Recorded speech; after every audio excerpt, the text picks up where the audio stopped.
work this business 8 hours a day, 6 days a week at least. It's not uncommon during the middle of the week to with 35, 40 items. Like you figure out what works.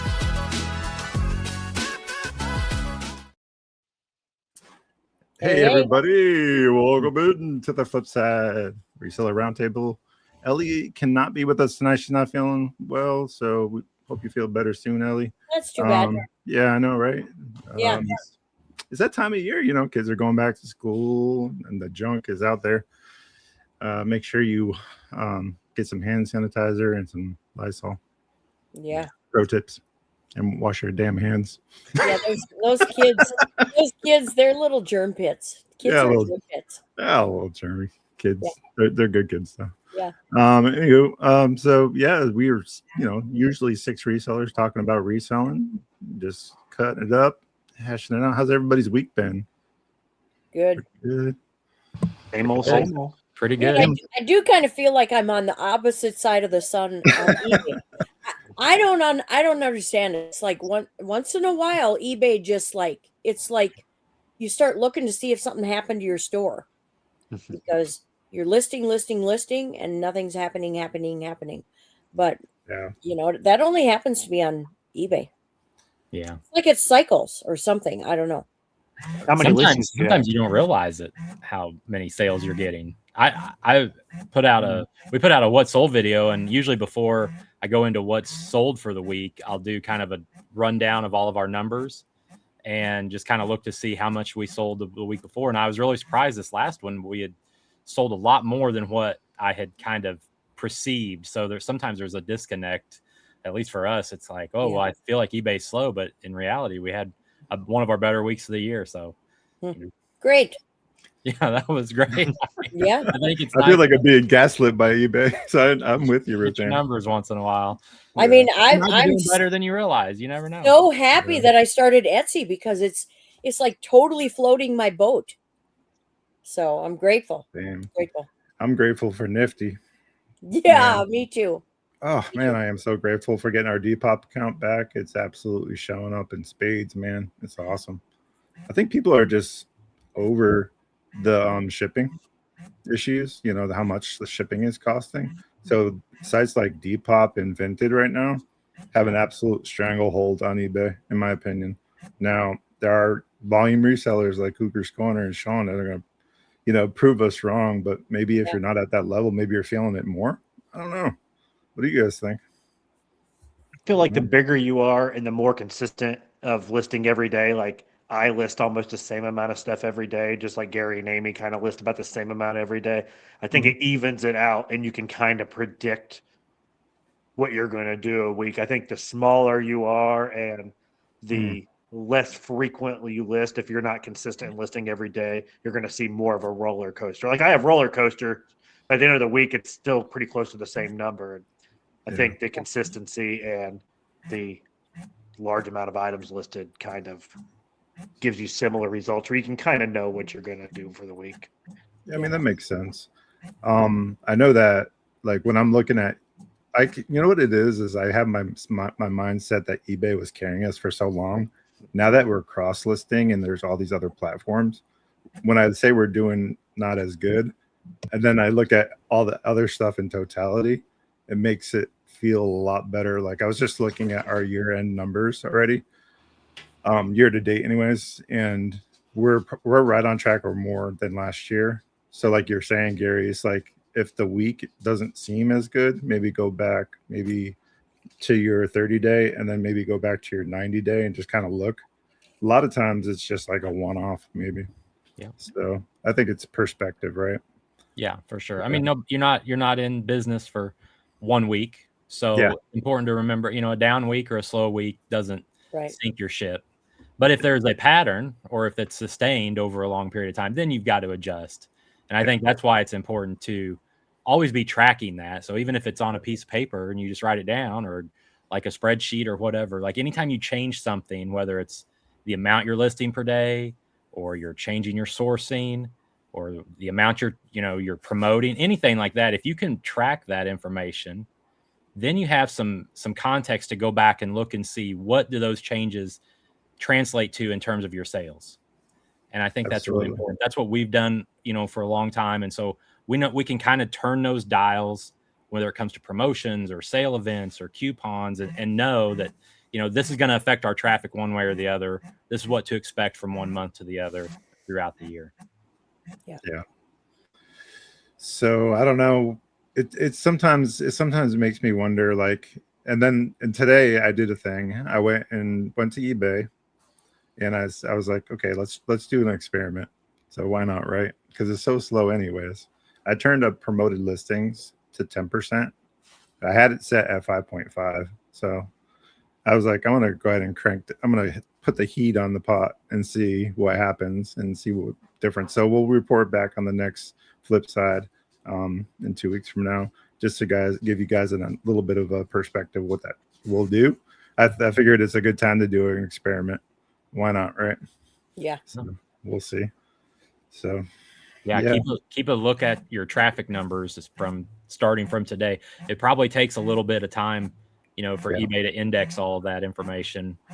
Oh yeah, there's quite a few listings. There's 8. I think we're kind of hovering between 8.5 and 8.7 thousand. So it just depends on, like, we have a big sales day or sales week.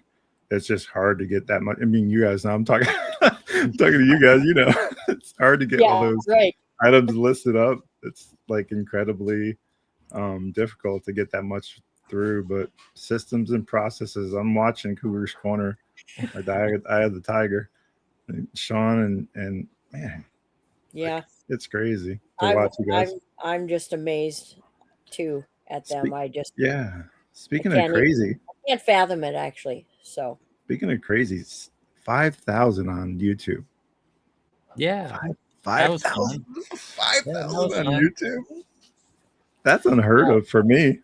Well, we appreciate everybody that is subscribed and follows us and makes comments. I mean, we're not, we don't put out a lot of fancy videos. A lot of it's just what sold, and I'm not very good at editing or making them, but we're excited to hit that milestone, and hopefully it continues growing. And I have a lot of ideas, and we've been kicking around some ideas on what else we can do with it. But YouTube's one of those things where it is a lot like eBay and reselling. It's just a grind, and the more you put the more effort you put into it, the results can come. And you guys all know it, Bob, your channel, and Shawn, your channel, and even Ruthann, your channel. They're all, it all takes time, and it just takes that consistent effort of putting out videos and interacting with folks that are commenting, and it's a lot of fun. I've enjoyed building that over there. Yeah, that's one of the things that I've realized, like, and I recommend people to have at least an Instagram whenever they do something in a business sense, whatever that looks like. But get on. You don't have to monetize. We've talked about that before, but I kind of lost track of the fun piece for like maybe a week or two. And I just felt like it was just pure grind, and I just had to remind myself that I love to podcast. I love to create. So for those that didn't know, like, I'm a hobby artist. I do that. So I love to create things. So I think that's like some of what I'm trying to like do in this way. It's like a natural outpouring of that. So it's like an extension of that. So that's what I get out of creation. Also, I'm huge in the community. So having the ability to have a platform to build that, man, it's awesome. I love it. Love every bit of it. I'm jealous of you guys, though, full-time reselling. I want to be a full-time reseller. Sean's like, just do it. These days, I can hardly even call myself that. So, because my life, the people in my life, and it's hard to even call myself full-time right now, because I keep getting called away from my business to take care of people, do my life. And so, but that's the good part about this business, is being able to, make it exactly what suits your world, your life. So Ruthann was just telling us offline that she was over down at the lake, right? River. Yep, down at the river. Yep, it's nice. It's nice. Yeah, nice breeze blowing there in Minnesota. Meanwhile, Alabama's cooking. Yep, it is like only like 75 degrees outside. It's just like a perfect day. The only negative we have is we are so parched dry and we're never this way. So, I mean, the grass is brown and crunchy. So, One of the which is driest very years. unusual for us. Yeah. One of the driest years on record for a while for a lot of people. What about you guys down in was it Missouri? Yeah. We've gotten a lot of rain recently through July and August. Like normally our grass will turn brown, by this time, but I actually mowed yesterday and we've got the green, we've got green grass. So it's been consistent all year. So As it. Yeah. What about you, Sean? It rained. It rained every day last week. So that's where all the rain is. I'm jelly. It's been jelly. It's been gosh, horrible, but so nice. I think we're supposed to have a dry August. So yeah, usually this time of year we're normally that way, but I don't know. It just makes it more interesting. Like yesterday, we did a lot of booth work. Like we were down at the booths. My wife now has 2 booths, one in Tony, Alabama, and one down in Huntsville, Alabama. And we were just running around doing that stuff, getting set up. So in Tony, Alabama, it's called the Jaded Mercantile. I think it's set in September. They're doing their grand opening. So she went down there and pegged out all the boards, put up all her little people. So did a bunch of running around and errands to get that all set up. Starting to look good. So there should be a video, some pictures coming out soon to set up. So yeah, that's what we were doing. So sweating to death doing that. So never Sean, did the rains affect like flea markets and auctions for you? Yeah, I was getting like a little withdrawal shake because I wasn't able to go anywhere. I just had to list the stuff I already had. So how dare you go to the death pile? How dare you? I know. I couldn't go to the flea markets for a week. Couldn't go to the yard sales for a week. I had to list stuff I already owned. Yep. It's hard to garage sale in the rain. Yeah. Yeah. Speaking of garage sales, I went to one. Yeah. Spoiler alert, I went to one yesterday. Wow. So, yeah, which is uncommon for me. We were driving by, coming back from all those errands I was talking about, and all of a sudden, out of the corner of my eyes, one of the neighbors, I see it. It's like all this colorful stuff. I'm like, is that all plush? I was like, no way. So it's like, Amanda's driving. I go out there, and first of all, it's like 1,000,000 degrees, like I said, and they have 3 like king size comforters, just plush as far as the eye can see. I'm looking down, and there's like big Douglas dogs and all this stuff, and there's nobody out there. And there's so much good stuff. You guys would have absolutely killed out there. There's so much good stuff. You got a horseshoe up the back end there, Bob. Maybe. And then I'm like, where is everybody? So I knock on the door, and everybody's inside. They're like, it's way too hot to sit out there. So I was like, well, if someone can come out here, maybe we can kind of come up with a deal or something. So she's just like, before her feet touched the ground, she's like, give me $20 and you can have it all. I was like, holy crap. I felt bad. I was just like, I'm going to give you 30. That Douglas dog, Amanda comped it today, probably somewhere around 120 just for that one plush. So, and there were so many out there that were like that. So, yeah. And just to give you a scope of how much it was, we don't come at me in the comments. We threw away probably 3 contractor bags that were not worth donating. And we still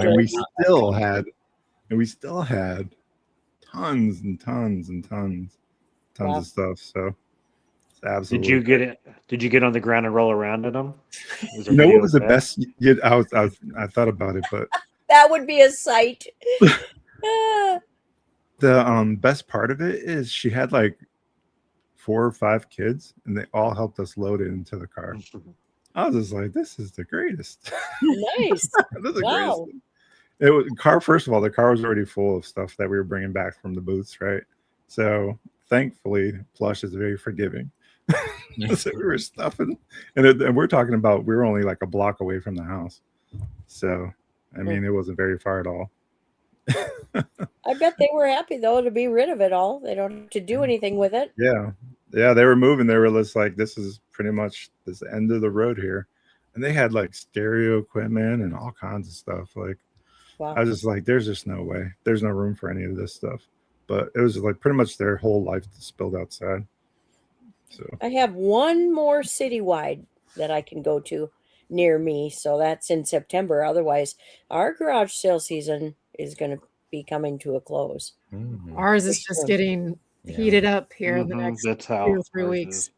Yeah. We did go to one recently. This one was, so the one we went to last weekend, they were very smart. So the estate sale companies in town, I think so essentially what happened was there was an estate sale that everybody was in line for, and the neighbor across the street had their garage sale. So at like 45 minutes before the estate sale opens, the company passes out numbers to everybody in line. Yep. Once you got your number and your spot was saved, about, I don't know, 70 people walked across the street to these people's garage sale. Now let's talk about this number thing for a second. So the very first day, numbers. Oh gosh, I like it because we always use that opportunity to pee one more time. So I always make him take me some people. It's very important. But this time we were life hack. Yeah. We were 19 and 20. I was 19, he was 20. We go across to the garage sale and we go to get in the car after the garage sale to go to the restroom. I put my card there and I was like, hey, let's make sure we got our cards here. I had lost it somewhere. I dropped it. Yeah. I dropped my number, and like you dropped your number? My number at the garage sale across the street. We'd already, it was like 2 hours. We'd been there for probably 45 minutes and I dropped it. So damn. We went back and there was a gentleman who had picked it up after I'd asked about it, and he gave it up because he got his own number. So then I was like, well, that would have been weird had I, we showed back up in line. She was 19. I'd have been there, and then you were standing there with the number I would have had. So I'm not exactly sure what the plan was, if he was going to sell it back to me or what. But anyway, we got reseller. I think you guys would have been all right. I see married couples share a number at them all the time. So you could have probably gone in with her anyway. Oh, we would have been fine. Yeah. Amy, the reason I say I hate the number system is the last estate sale I went to, they had so much amazing Christmas. Okay. And I was just honed in, and I got there early, but not early enough. And my number was 16 and the first batch was 1 through 15. Oh. And when I got in there, all the Christmas was gone. Yeah. So it was just like, dang. Yeah. You got if you're not first, sometimes it. Yeah. If you're not first, you're last. Yeah. Ricky Bobby. Oh, Amy's got a story about that this week too. Speaking of not being first. So we have this thrift store that they rearranged the entire store for Wednesday. So they're closed Sunday, Monday, and Tuesday. Only they put their pictures out on Facebook. And so most of the time we go there for the close. You can get there about 30 minutes ahead of time or whatever. There's still a long line. And it's crazy. Not a lot of people are there for close. So I'm usually in the good. So this time there was a Sophie Cunningham bobblehead, which if you don't know her, she was, she played for Mizzou. She plays for the Fever now with Caitlin Clark. She's the one that she's a big deal. Yeah. She gets up in everybody's face. You mess with Caitlin, but she has no shame. I love it. Yep. Back when she was in college. Yep. Yeah, exactly the point. Yeah. When she was in college at Missouri, they released these bobbleheads, and they were pretty common. Like, you could get them, they'd give them away at games or whatever. But like over time, they've gotten collected. And so with her being in the news, it's like a lot of stuff in reselling. If, somebody's, famous or they're making news, their, items like that can go for good money. And I think we had sold several of these Sophie Cunningham bobbleheads at our booth and on eBay before, and they'd go for $50 to $60 usually. But right now they're going for over 100. Like 160. There's one there when I checked Tuesday night, there was one listed and several sold. Like the sell-through rate's really high. Yeah. But they had one in the pictures. Yeah. So which there's another gal in town that she's like the original gangster of reselling in Columbia. And she has like an entire line of booths out at Midway, and we always get along. She does mostly strictly antiques, like glass and other antiques and vintage stuff. And so I kind of had an inkling she was going to be there. I still gave it the old college try. I got there at you went pretty early. Yeah, it was like over an hour early. It was like an hour and a half, hour and 45 minutes early. And I pull up and she's sitting in her car. Like, I pull up and I see nobody in line, and I'm like, I got it. And then I'm like, I look over and she's sitting in her car.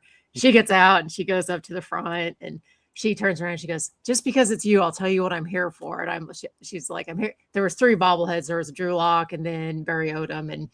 And so I said, well, I had told Gary, I was like, if I pull up and she's there, I'm just going to leave, because it's not worth an hour and a half waiting for other stuff. And so I ended up hanging out, but if you're not first, you're last. I was literally number 2 in line. The funniest part is there was a kid that came up, like they'd been open for 10 minutes, and he was asking at the front for the bobbleheads. And Kathy and I were like, isn't that cute? He's not getting them 10 minutes. Kathy goes, we had him. She goes, I was here 2 hours early and Amy got here. And so, yeah. 2 hours early. Whew. Yeah. Good night. Yeah. I don't know. Oh, it's a whole thing. It was an That's entire the one thing I don't like about estate sales. I don't like that kind of I just don't care for that kind of stress. Yeah. Because if you are number 2 or 3 or 4, it's just like this big race, and it's a grab and go, and you don't have enough arms, and it's just like, it can be stressful for sure. Yeah, I know. And at least you guys are together most of the time, but we definitely plan and go in different directions and study the pictures. And I mean, you can really drill down sometimes as to what rooms certain things are in. You know, you can look at the carpet or the closet door or something. Pastoral estate listings. I mean, there are ways, it sounds crazy, but if there's really something that you're interested in, there's ways to go about, really determining where an item might be in a house. And that's why I like auctions. I don't have to be super competitive and get there early. I can just get there and bully them with the checkbook if I want to. So when you go to auctions, Shawn, is it everybody's just like, oh God, here comes Shawn. I'm not getting anything today. There's some that say, "Oh, everything just got more expensive." I've heard that sometimes. Yeah. A few months ago, I bought a big there was an auction where an HVAC company went under. So half the auction was HVAC stuff and half the auction was an estate. And it was only me and one other guy who was bidding on the HVAC stuff. Nobody else wanted it. So I was paying up for the stuff just so he wouldn't win anything. And then about after 20 lots, he just got up, walked out, and drove off. And I'm like, okay, I bullied him out of here. Now the rest of it's mine. And I bought it all for $1 a piece because no one bid it against me. So they'd be like, do you do all this? Are those live auctions, Shawn? Yeah. So what's your strategy on something like, I mean, don't give away any of your secrets or anything, but essentially like when you're bidding, are you waiting for the auctioneer to, he says, we'll start off at 50. And, you ask for 50 for 2 or 3 seconds. And if he doesn't get it, then he drops it down. Are you just waiting for that drop down and then you're immediately getting in? Or are you just kind of holding back to see how the bids progress? Like in that situation, there was some like HVAC compressors that were like $800 to $1,200 a piece. And I know everyone at this place that goes to this weekly auction is notoriously cheap, and they wait for the auctioneer to get down to $1 and then they start bidding. So on those, like I came in strong and went like $25 right off the bat, and everyone would be like, "Ooh, $25," and just bought them for $25 because everyone just knew that I was going to buy them. Like, so, I think that's interesting, from the psychology standpoint of nobody's willing to, they want that auctioneer to drop that price down as low as possible. And then they jump in. But then a lot of times, you get 2 or 3 bidding and it'll go for way over 25. But, you jump in at 25 and it's like nobody's willing to jump in over that. So I think, that's an interesting scenario where you actually might get something cheaper than had you waited. And then you get people bidding that you kind of lose sight of what the item is, and it's more about like an ego bidding thing. It's like, I can't let this thing go. I call them wiener measuring contests. Yeah, that's I don't think that's the what it's unofficial called. Funny term. you should say that, because when I go to auctions here, I'm the only woman there. Okay. Yeah. There's this one guy that's always there with me. He's been going for years. And a lot of times we're at the same auction, and he'll just tell the other men, you might as well stop bidding. She's taking this. You might as well just bow out, you know, and I'm the only woman there. There are no other women usually. Maybe a couple Amish women once in a while, but they're not looking at the same things I'm looking at. So, but it's funny how this one guy, he always says his name is Stan, and he says, you guys need to just bow out because she's winning this. I get targeted a little bit for other guys just trying to run me up. So a little strategy I do is, most people in their head have a nice round even number. So like if I have a feeling they're running me up and they're really not interested, I'll quit at like $19. And they're like, oh, I'm only going to take them up to 20, and they'll go 20, and I'll just bow out and dump it on them. I had a guy a few months ago, there was like 5 or 6 totes of like vintage Power Ranger toys. And I was winning them between $10 and $15 a tote, but they weren't running all 6 in a row. They'd run a tote, and then they'd run 20 or 30 items, and they'd run a tote.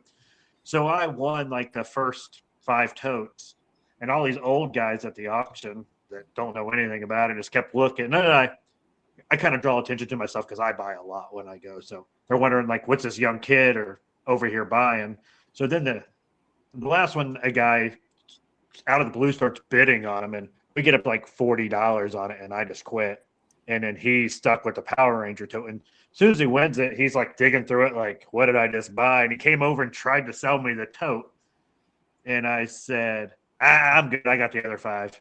And he didn't want it. He was just being an old grouchy guy. And he was like, well, I think you got like, I have this gun, but part of this gun's in one of your boxes. You want to do like a trade? And I'm like, no, I'm good. And he's like, well, what are you going to do with those parts? And I'm like, sell those parts. Like I part stuff out. Like, and he was just dumbfounded, and he was stuck with a tote of Power Ranger toys that he didn't want because he was just trying to be one of those guys, you know? So yeah, you just kind of read other people's intentions and see what they're doing. And Shawn, there is a learning curve, I think, to the auctions a little bit, you know, to know how those processes work. I know when we first started going, it was fun because I don't think Amy'd really been to too many auctions or bid in them live. And so, you know, there's a difference between, you know, like a choice lot where, you know, you got 6 things, 6 of the same thing, and there's a choice, or then you take it all for one money. And so we have this little code if we go to auctions, because I'll listen to the auctioneer a lot of times, and they'll say, you know, sometimes you don't hear them, but it'll be like, all right, choice lot here, you know, and I'll give Amy this little look and be like, well, be careful, danger.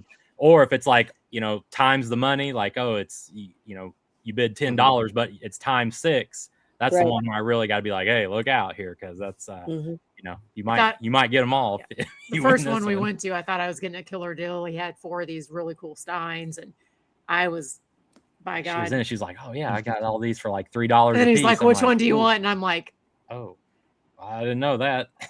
I played it off cool. I was like, inside though, I was dying. I was like, I'll take that one, please. And then I was like, oh my God. I've seen auctioneers do this dirty trick. They'll have like in your Stein situation, they'll be like, got these 4 Steins, and then it goes for way lower than what they expected. So then after they auction off, they're like, okay, which one you want? Which choice did you want? And they never specifically said, but they kind of worded it in a way where you thought you were getting them all, but it didn't bring what they wanted. So then they'll be like, which one do you want after you win it for $3? So I've seen that trick. That's tough. Yeah, that's down low. That's dirty. Yeah. Shawn, are you seeing younger people at the auctions at all? No, I'm 39, and I'm usually the youngest one the majority of the time. And I wonder what their plan is for that, because you know, they're usually family owned, right? Like, so you see like companies like eBay buying Depop because they're trying to get interested interest from like younger folks into reselling. I just wonder what their strategy might be for something like that. That's interesting. Well, the live auction's kind of a rare thing anymore because most of them have gone to sites like HiBid during COVID. So I prefer live because I feel like you get the better deal because they're not shipping. You got to be there. Right. Yeah. Whether it's raining, snowing, you got to be there. But plus, when I you was don't know what you're going to get in the box. I mean, there are a lot of times you'll get a whole box, and there's a lot of good things in the box that nobody even knows is in there. When I was personally selling in HiBid, I had quite a few young people buying on HiBid and coming and picking stuff up. So young people are buying in auctions; they're just doing it online, and they're not going to the live in person like old school farm auctions. Yeah, I buy a lot on HiBid. I mean, I got 2-3 HiBid auctions going right now that I'm bidding on. So I'm going to show you a record I got from HiBid. Hang on a second. I'll roll over here and get it. You also save on your buyer's premium. Usually HiBid will have, I don't know what that normally is, but I see 10% quite a bit on HiBid as a buyer premium. 10%'s kind of cheap. Is it? Yeah. The common's 15 around here, and I've seen 18 and 20. But as someone that sells on HiBid, the reason is the fee to sell on HiBid is kind of expensive. So. Buffalo nice. Bob. Buffalo Bob. That's what we'll call you from now on. Buffalo Bob Smith. You need to find that. If you could find that outfit on eBay or something, Bob. I mean, I'm all about it. So Buffalo Bob Smith, the creator of Howdy Doody. Isn't Buffalo Bob the guy in that one movie that had people in the hole in his house and was Silence of the Lambs? I think. Is that Buffalo Bob? Maybe he took the name. Yeah, I don't got anybody in my basement because I don't have one. But just put the lotion in the basket. So I bought about like 20 records from when I was a kid. My mom had, and I saw them on this lot on HiBid, and I was just like, I'm in. Turns out the place that they had to go pick it up is like an hour away from me. I was just like, oh, there you go. So I had to drive out way into Pulaski, Tennessee, but it was like a pretty drive out there. But yeah, that's the first time I've ever bought anything from HiBid. So, and I bought a lot of hats too. So, and I made a lot of money on the hats. They were old trucker vintage stuff, and that's when that was first breaking. Like some of that stuff, like when that was really hot. It still is, but yeah. So I made a ton of money off that. Definitely paid for those records. A lot of Christmas records. Wait, you listed hats? Yeah, those aren't. My Poshmark before I started selling toys was called Fat Hats, PHAT hats, Fat Hats. Well, let's hear more about your hat store. I love making hats. Curious about. I love selling hats. Yeah, I mean, so easy. Yeah, so a lot of them were the trucker, that had the old foam, new old stock stuff, and I still to this day will go to the Goodwill outlet bins, and here specifically here in Madison, Alabama. It's a little bit more money out that way. And I'll go while my wife's looking at other stuff, and I'll just start picking through hats. I found all these like Titleist, all this other, golf anything apparel. You guys know. Yeah. Like the people that play golf normally have money because it's an expensive hobby. Callaway, all those brands. So I found all these hats, right? And then I'm like, okay, now what? Like, am I going to list them all? Please don't resurrect. And my wife's in the comments saying, please don't resurrect those. So I'll go ahead and pin it so you guys can see. It's pretty funny. Nice. Fat hats, bring it back. Fat hats, right? So anyway, she hated photographing hats. But anyways, yeah, so I found all these hats and I'm just like, So this guy was like digging through. I was like, here, man, here's all the good ones. And I just walked out. I was just like, it broke my heart though. I was just like, oh man. If I were gonna sell though, like clothing or stuff, I would do hats. I would do ties, definitely, because a lot of people like look past ties. A lot of some ties can do really well. I've seen complete Etsy and Poshmark like vintage and other just neckties. So a lot of those silk ones and different brands and stuff can do really well. So, I would add belts as something that is overlooked a lot, and you can get some good money for belts. And actually, if they're in decent shape, they can be a quick seller. Yep. Yeah. Easy. They're easy. Yeah, this is what Amanda sells all the Vera Bradley. Like she has totes and totes and totes, like totes of Vera Bradley. Like still to this day. She has them listed on Poshmark and Mercari. Cool. Yeah. She just My sold wife's them been yesterday. killing it with hats because I have a hat connection where I get brand new hats, and I get 100 to 150 about every 2 or 3 weeks for $4 a piece. And I can't get to the hats. I'm just too busy to list hats. So she has an account that she lists 3 items a day. She usually does like 21 drafts on a Sunday, and then she makes 3 listings live a day. She has like 1,000 listings, and most of them are hats. And going into Q4, I told her, I was like, we need to get those hats on a different platform. So we started paying for a second Nifty account just for her smaller eBay store. And she started that on the 18th, so 5 days ago. And I think this weekend she just told me, because I do all her buying and I do all her shipping. She just has to list them.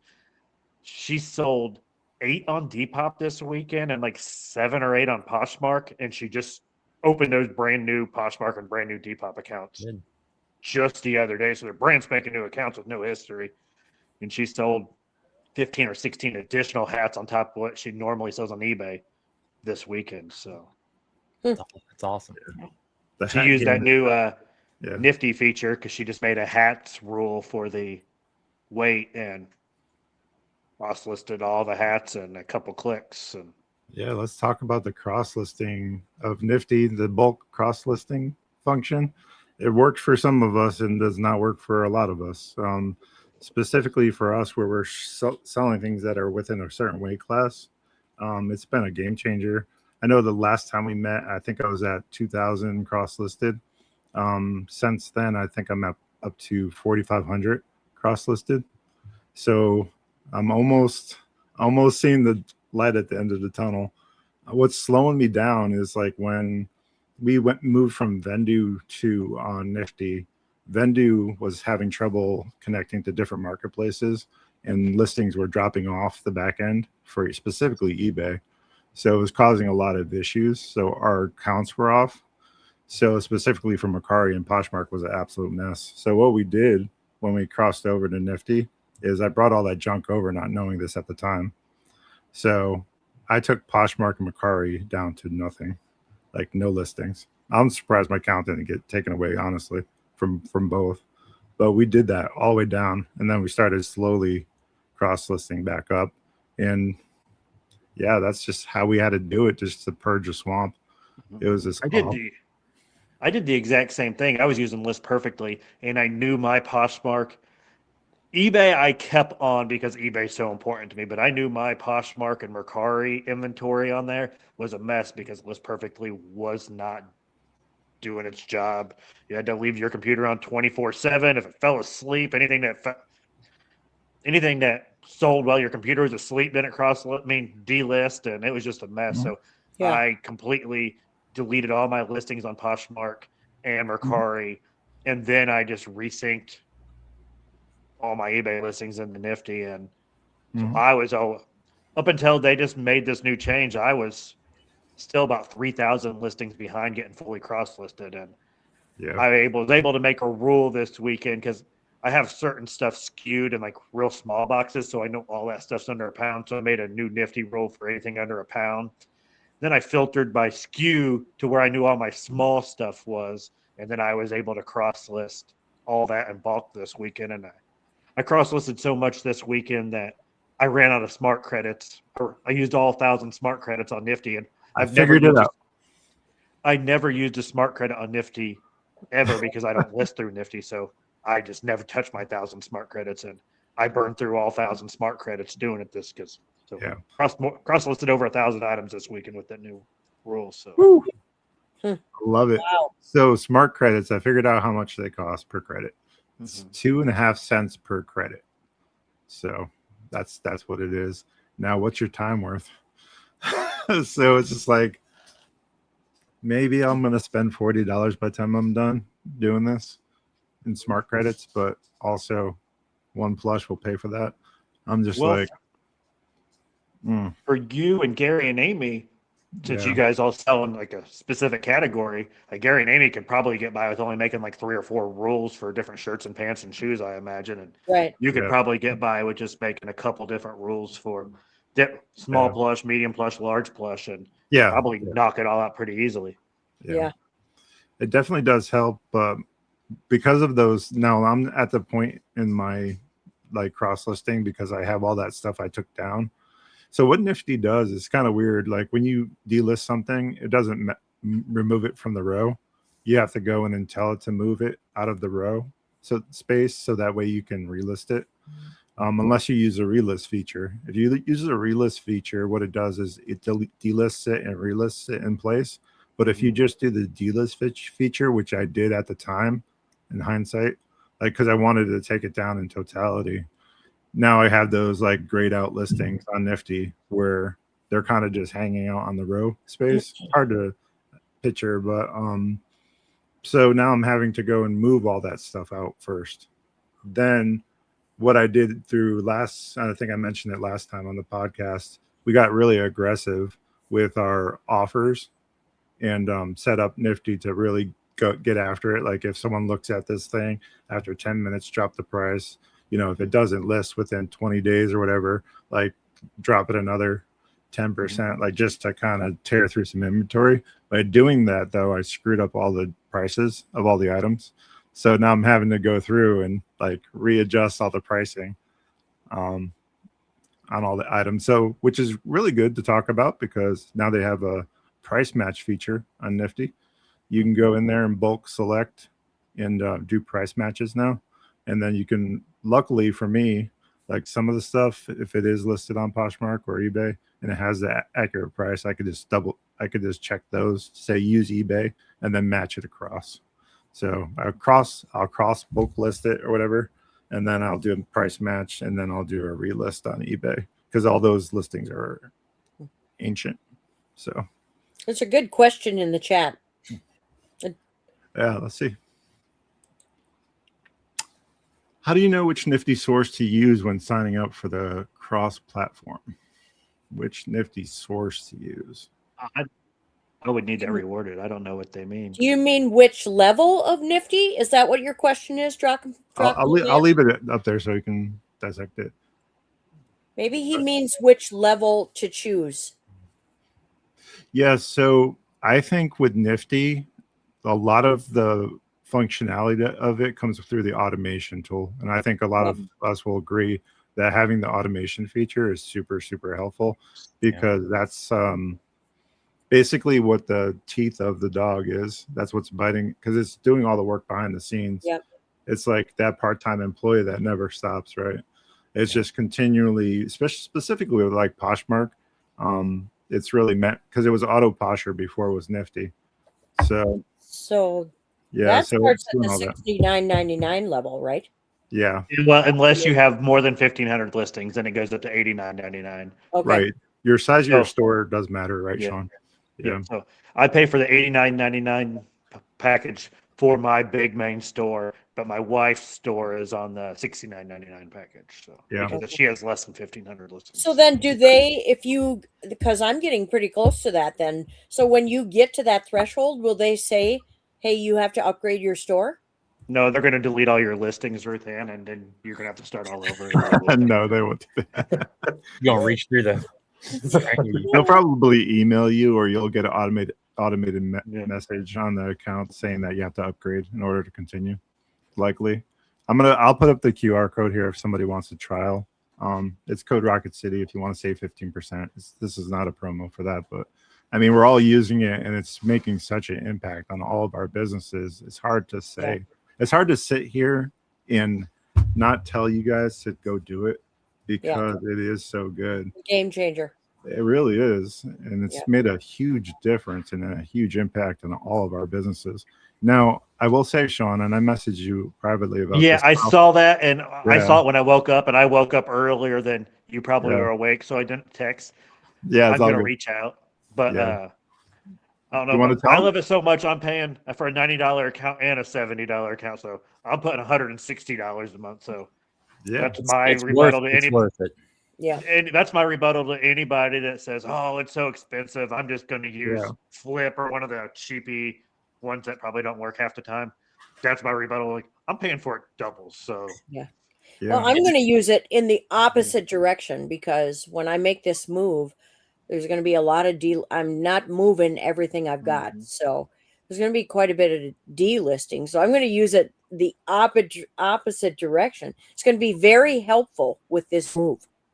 Yeah. You could do is you could cross list your stuff to Whatnot and then pull it into your live shows if you want to liquidate your stuff before you move. Yep. You could just put it into Whatnot, and then you're already like pre-listed for your Whatnot, which from my understanding, that's a good thing, which takes a lot of time. But so you could liquidate your old stuff that way by running a Whatnot show because it's already in the Whatnot for you. Yep. That's a really good idea. I didn't think about that. I could do that with all my bankers boxes. You can just move all that stuff into Whatnot. You can sort by SKU, cross list it, and then I think there's a spot you can click to put it into reserve it for a live show, and then you're already ready to go for a live show because you already got pictures and everything for it. Yeah. Yeah. When I'm finally ready to go back to Whatnot, that's exactly what I'm going to do with some of this plush that we have. Exactly what Shawn just said. So I'll just grab a tote number. We know number our totes, grab the tote, preload it into Whatnot, and it's already listed, and just run it. Yeah. So it makes it super easy now. The fact that except pre-bids because you have it already listed and stuff like that. So absolutely. And we're still selling stuff in the marketplace. So if you're into like having a different marketplace, you don't have to go live and use Nifty to sell stuff out of there. We sell stuff all the time out of our marketplace. Yeah, I have sold 4 this weekend on Whatnot, and I haven't done a live in 4 or 5 years. So yeah, I mean, it's still an option. What I was telling Shawn, the secret code earlier, was basically Rebel the Reseller and Robert. I don't know if you guys are familiar with Rebel and Robert. They got a second account, and they turned us on to the fact that they asked for a discount, and Nifty was kind enough to give them a 50% discount on their second account. So not saying that they'll do it for everybody, but if you're an affiliate like we are, they'll likely probably help you out, and maybe they will if you're not either. So you have not because you asked not, or you asked incorrectly, right? So definitely ask if you want a second Nifty account. If you want a first one though, it's going to change things so much for you. And I'm sorry about how busy you're about to get. I was telling my wife just signed up, and I have to ship an additional 15 items tomorrow on Monday, my busiest shipping day, just because she started cross-listing. So I have 15 more on my plate tomorrow than I would have. So I love hats, man. Hats are the best. Yep. I always wear one of these. I don't know if you guys can see that. It's the golf hat. Yeah, it's like golf hat. It's on the Matt Kemp Memorial Golf Tournament. My wife's best friend does every year for her dad. So he was a big sports guy. So all that money goes out to the West Morgan, community and sports community. So she does that every year. It's an awesome time. And I actually tore my shoulder playing in that. So now I can't play golf anymore, but I still support where I can. So anyways, I love golf. Don't get me started. I've only played golf once, and I was the laughing stock, so I don't really plan to ever do it again. Surprisingly, I tried it for the first time a few years ago, and I thought for sure I was just going to be awful. But I had a really great teacher at the time, and my first time off the tee, 150 yards straight as an arrow. So, and my short game is good. My short game is really good, and I think with time, if I would have kept up with lessons, I probably could have been pretty okay. Luckily, you don't need a great physique.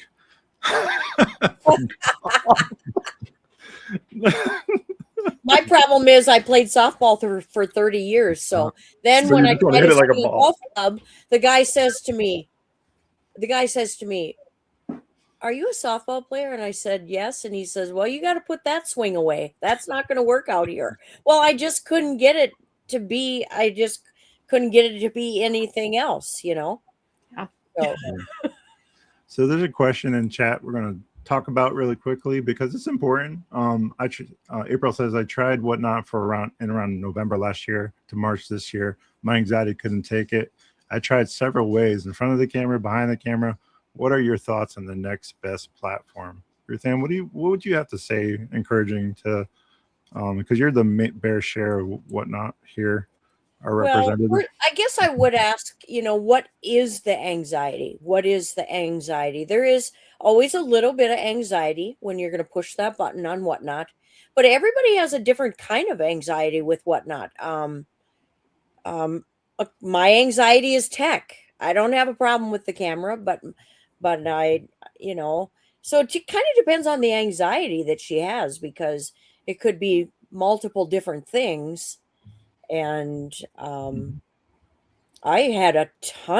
was sick with anxiety for the first few months because I was scared of the tech side, but I had, the community was so good to me, to help me through all of that it just finally just started feeling better. So that's what I would wonder, is what is the anxiety? Yeah. So when I first started, I still to this day, I'm surprised I do a podcast. I just hate being on camera. You could tell by my reselling content. It's not my preferred method of like interacting for some reason. So I think people are there for the item, not for me, but maybe I'm wrong. But anyway, Shawn and I was talking about this yesterday. So I think for me, the anxiety was the camera, not so much the tech, obviously, but we had 8,000 sold, my wife and I, before I paused whatnot, and now she has another 6,000, I think, on there, on her own. So you just got to kind of do it. You get used to it. The more you do something, you kind of desensitize yourself to it, in a way. April could reach out. If April wants to reach out to me, she can, because I would be glad to help her a little bit with whatever is causing the anxiety. I maybe can help her, and I maybe can't. Everybody goes through it, though. I don't think nobody's immune to the anxiety. It's just a matter of, is there something you can do about it? Yeah. So I think it's one of those things, if it's not getting easier over the course of time, and it's okay if live reselling is not for you, even though it is the future, I think at some point, eventually, not that eBay or anything's going away, but I think over the course of time, people are going to be more social, and you're already seeing it in social media. So social media sales just makes perfect sense, right? So I think at some point, the bear share of the market's going to move that way. But I think that there's going to be specifics, like Shawn's going to still be able to sell hubcaps or whatever to all these drill bits or whatever. You know what I mean? There's always going to be that thing. I think there's room for both. I don't think static selling's going away. And no, I don't think so either. Obviously, it's time will tell the tale. Live selling's not for everyone, April. So you can make a crazy money just doing buy now listings. I haven't done a live show in 5 years, and do all right. And Gary and Amy don't do live shows, and they do more than all right. Like, I think Macari and Poshmark are easy entry. I think you got to look at your own personality, and I mean, 80% of my income comes from whatnot. So there's people like me who July was my biggest month ever, and I think I did about $15,000, and about 10 of it was on whatnot. There's people like me. I can't sit through a whole whatnot show. I get bored. I'll watch them. I'm like, quit talking and sell something. Keep it moving. Keep it moving. I don't want none of this crap. I'm getting off here. Live selling. There's a lot of people I don't think that want to sit and watch people buy their stuff live, anyways. And then part specific. I parted out a chainsaw this weekend. If you need the recoil cover for a Husqvarna 545 XL, you're not going to sit through Shawn's your guy. Whatnot 100,000 whatnot shows hoping someone runs one. You're just going to type it in and go buy the part you need to sell it. Or if Gary and Amy have a nice Ralph Lauren shirt, you're not going to be like, man, I need an extra large blue with the little red horsey guy on there. I'm going to watch 500 whatnot shows till that comes along. They're just going to get on there and buy it from Gary and Amy. Yeah, I don't think buy it now selling's going anywhere. There's a customer for every type of platform. Yeah. And so, I think there is, you see so many people on whatnot, and it's a great platform, and it works so well for so many folks, but that doesn't necessarily mean it's the right answer for everybody. Right. Just like one said. Exactly. To go back to our question too, is the next easiest, I feel like, to start out for beginner resellers, even though Vinted hates resellers, is I would start out just getting used to it, whatever it is that she's selling. It's very user friendly just for the shipping itself. You know, eBay, you got to figure stuff out with shipping. Vinted, you literally just pick extra small, medium, large, and you can even take it to the post office and have them scan it. You don't have to print off anything. So if you want a platform to start out with, I would, you know, if you do choose to go the Vinted route, they're not particularly fond of commercial resellers or anything like that. So be cautious with a new account on how many that you're listing per day. But just to get used to the swing of things, that's probably where I would say to start out. It's a low bar of entry for Right. sure on Vinted. It depends what you're selling too. If April's selling chainsaw parts, don't start on Vinted. Nobody's going to be on Vinted buying chainsaw parts. So if she's out, she could be at home parting out chainsaws in the garage right now. And Right. So what do you think that ain't is gonna work for her. what is the biggest niches that are being sold on Vinted? Would you say? Clothes, I would say, Clothes. but maybe that's just because I'm doing a lot of Clothes. sourcing on there for Yeah, clothes. So maybe clothes. my perception is Straight out of your closet. I mean, Yeah. literally the picture is a lot of times is the shirt hanging in someone's closet, and you might get, it might not be blurry is about if that's lucky. If you can get we ran just a quick experiment the other day. We were at Goodwill and Gary's like, take 2 pictures of this shirt and see if it sold. It was in Mexico, so it was about 45 minutes from us. So I guess see if it sells before you get home. And so it was a particular, we did 2, and one of them was a sweatshirt we paid $5 for. Yeah, and it sold before we left the parking lot. Yeah, I think, and that was with Wow. literally one picture, which front and back, and Yeah. that was it. And we it hid was- the tag like under. yeah, like it can be that fast, and Yeah. but you know, but it's, also the margins aren't very If we- very good sometimes, so you just have to be. I think I don't know, like the platform right now, there's free shipping. yeah. And so, you know, as a buyer, you're not paying shipping and the seller's not paying shipping, the platform somehow covering all that. So that's probably a temporary thing. So it's going to change a lot when shipping comes back in. But I think it's a good entry level platform if you're just looking to, you know, clear stuff out of your own closet or around your own house. And there may be more resellers at some point on that platform, but I just don't know what their outlook is. What do you think their end game is? Like not having. I don't know what it is about the shipping and how they're handling that, because that's got to be eating them up. I bet they have a Market big share, maybe? influx of venture capitalist money that Apparently. they're blowing through, just trying to get their name out there. Because we're Yeah. talking about Vinted right now because they're Yeah. obviously bleeding cash crazy, and they can't sustain it too much longer. That's I'm what I think imagining too. I they're think they're just getting using people it for hooked, real. and then they're going to got to start charging some kind of shipping, and they got to start charging some kind of fee, or they can't just have a free website with employees and everything. You Yeah, can't so do that. let's teach some people how to become a reseller by not giving them any fees and any shipping costs, Right, and show them how easy it is and how our platform is different than everybody else's. Kind of smart, right? I think there's things that eBay could learn from a place like Vinted, and you know, especially like earlier we were talking about with shipping, how easy it is for shipping, and it's not that much different than like on Depop where you just print the label. You know, Depop, you know, they collect the shipping and just provide the label. So Vinted's a lot like that. But I think there's things that eBay could learn from some of these smaller platforms and try ways to implement. And I think maybe they are to a certain extent. You know, they've introduced bundles on eBay recently, and I think it's similar to what Poshmark kind of has with their bundles. So I think that there's an effort on eBay to try to do that. But, you know, it's tough on eBay because they're a platform that has to try to cover every scenario. It's a platform that sells a hat, and then it sells a chainsaw part, and then it sells a plush. And it's like, how do you create a listing flow and a platform that covers every scenario for all those different types of items? So it's definitely tough, but also I think there's, you know, the way reselling's evolving and the way people are, their habits and their buying, you know, their buying preferences change. You know, I think they've really got to work to try to stay up with the current level of new people that are coming into that secondhand and wanting to buy online, instead of going to Poshmark or Depop or Vinted, eBay's got to figure out a way to pull those folks in. Mm-hmm. Yeah. What I think is that the problem is like lately I've been averaging a RV water heater once a week right now. I've been selling them because we're going like cooling down and going into the camping season. So I've been selling a lot of water heaters.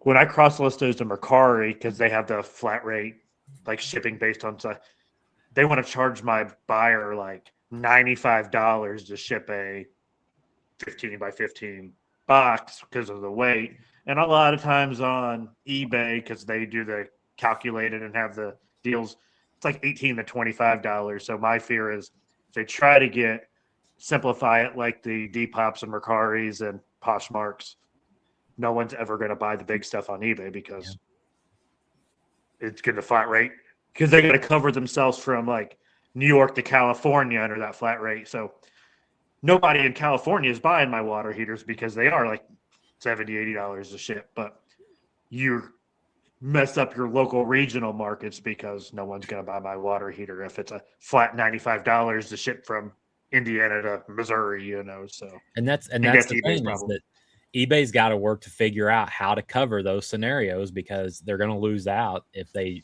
make that change to try to cover one scenario, then they're causing problems on the other hand, just like what you're talking about. But it's a challenge for sure. But I think that they're big enough that they've got to sort that out and make it work for everyone. I don't think they're worried about it, because I think even though Vinted's the trendy thing right now, I bet they're still out selling Vinted 50,000 to one item. Sure. So I don't think they're worried about it, and they know I think Vinted eventually. I think Vinted and Depop and Poshmark are taking bites though, and I think other platforms will come up. There will be other platforms that pop up that take chunks, and it may just be 1,000 cuts, to where eventually it takes enough of that market share away from eBay that they will take notice and have to make some changes. Well, and I don't know, maybe they've got to go to USPS and figure out the shipping, because there's been at least 6 different rate changes from USPS and this year, and honestly it's completely random right now as to what something's going to cost to ship. Yeah, I mean, they just this week, I think effective yesterday, the ground advantage rates in rural zip codes for 1 to 2 pounds has changed again. So now it's cheaper than it was just 3 weeks ago. So the whole idea of putting rocks in your package, that thing's over now because they fixed the rates for 1 to 2. But it really is just like you spin a wheel to figure out what the shipping rate's going to be on some items. I shipped a 4-ounce package the other day that cost like $8 to go somewhere because it went to a rural area when usually a 4-ounce package is a little over $5 most scenarios. So that's the thing. I think that if they're could work on something immediately is going to the USPS and try to, I know they've got contract rates and things like that, but with as much volume as eBay does, you'd think that there would be a way to get those rates more competitive, because sometimes FedEx for us is beating USPS by $2 or more on just regular packages. Yeah, so the state of shipping and reselling, we'll see what is going to happen with that. And it's going to be an interesting ride to see what eBay does. Will they lose market share to sites like Depop and Vinted, or will they continue to just be okay? I'm not sure. I think it is going to be much like Gary said, in my opinion. I know Sean and I disagree probably. It's going to be a death by 1,000 cuts. Personally, I think so too. I guess, but time will tell. I don't think eBay is going anywhere. The corporate greed monster that they are. They'll figure a way. All right, guys. Well, if there's anything else we want to talk about before we go ahead and get out of here, now's your chance. Ruth Ann's first YouTube video. I watched it. It was great. Oh, thank you. Yes. I'm getting ready to drop number 2. All right. I've been pretty excited about my shorts. My shorts have been doing really well. And so now I got to get this episode 2 down. My life's been kind of a shit show this week. So I love it. It's gonna be okay, Ruth Ann. It's gonna be okay. Yep, That's it'll what be the people okay. want I'm to gonna see. get that number 2 down. Talk about your life on your YouTube, not just reselling. Trust me. Oh yes, I plan on it. I got It's so gonna be much great. going on that I think I'm plenty of content. Plenty of content.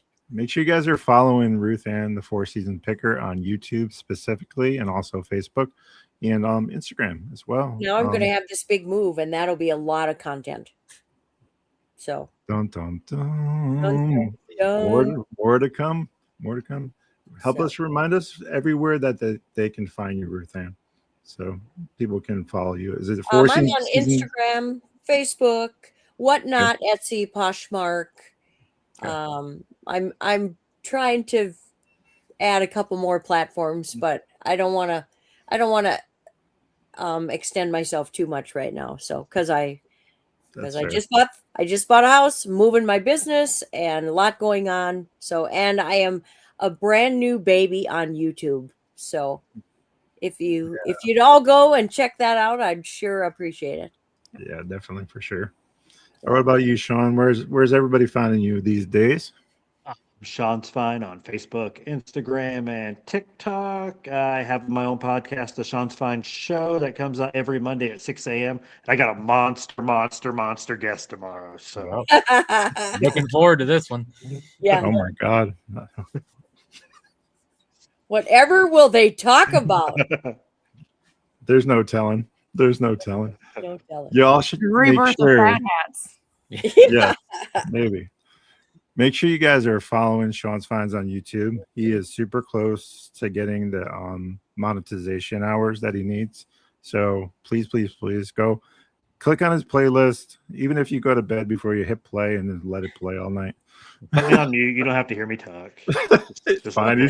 He's okay. He's gonna be okay. And while you're doing that, do ours too, because we're like this close being full monetized on YouTube.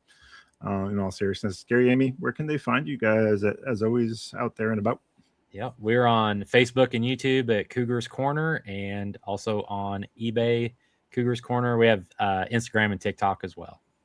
All right, we have 444 plays and downloads on Spotify on this particular roundtable podcast.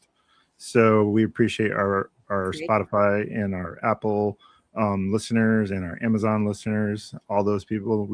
That's double since the last time we met, if anybody's keeping score. So we appreciate you guys. Make sure you're subscribing to your favorite. Make sure you're listening along while you're doing your shipping on Mondays after you listen to the ShawnsFinds podcast on Monday mornings. Okay. We appreciate you guys. Remember, you can always find me, the Rocket City Reseller, on YouTube, Facebook. Instagram is Rocket City Reseller HSV. Our eBay is Rocket City Reseller HSV. Feel free to check us out anytime. We appreciate you guys. Remember, if you can't be good at it. And we'll catch you on the next episode of The Flip Side. See ya. We'll see you guys. See ya.